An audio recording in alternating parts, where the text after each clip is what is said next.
Donc, je sais que j'entraîne l'astrologie dans une direction qui va peut-être froisser et énerver certains. Et pour moi, l'astrologie, c'est la science de la gestion du monde juif.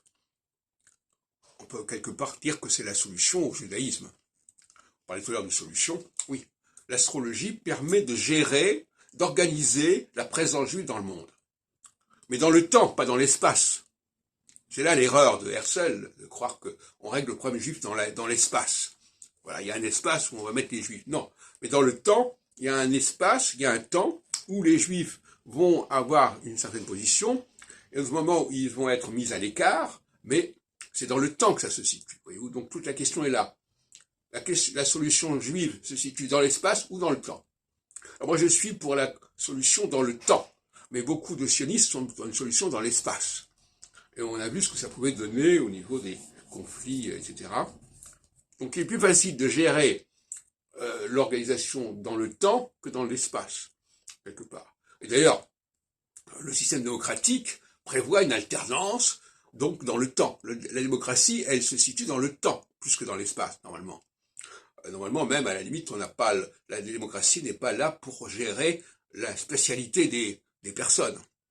Elle est contre la notion d'apartheid, par exemple. Enfin bon, c'est un autre problème encore. Mais la question qui se pose, c'est qu'est-ce qu'on doit attendre des Juifs, voilà.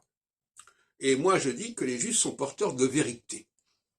Ils sont porteurs de la vérité fondamentale, pas au sens de la science aristotélicienne, mais de la science au sens du premier chapitre de la Genèse, c'est-à-dire il y a un plan divin qui est instauré, ce que j'appelle la grande intervention, c'est le grand mot que je lance maintenant, intervention, avec avant et après l'intervention, qui est beaucoup plus sérieux que la question de l'avant ou après Jésus-Christ, qui ne veut rien dire, parce que Jésus-Christ croyait qu'il était l'homme de l'intervention, l'homme qui allait faire passer de l'ancienne alliance à la nouvelle alliance, alors que ce changement s'était produit bien avant lui dans l'histoire de l'humanité.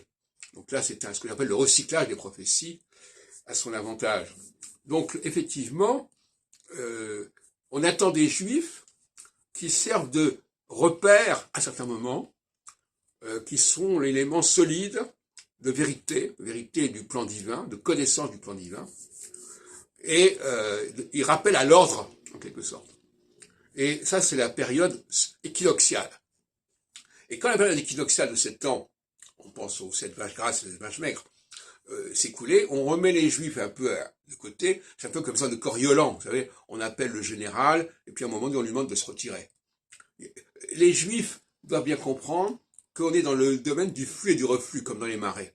Il y a un flux, on dit, voilà, c'est comme le Nil avec les crues du Nil, et à un moment donné, on a besoin des gens, on leur demande de se mettre un peu à l'écart. Et ça, aujourd'hui, les gens ne comprennent pas, ils croient que les choses sont unilatérales, et à sens unique. Non, il n'y a rien à sens unique. Tout est réversible, tout est cyclique.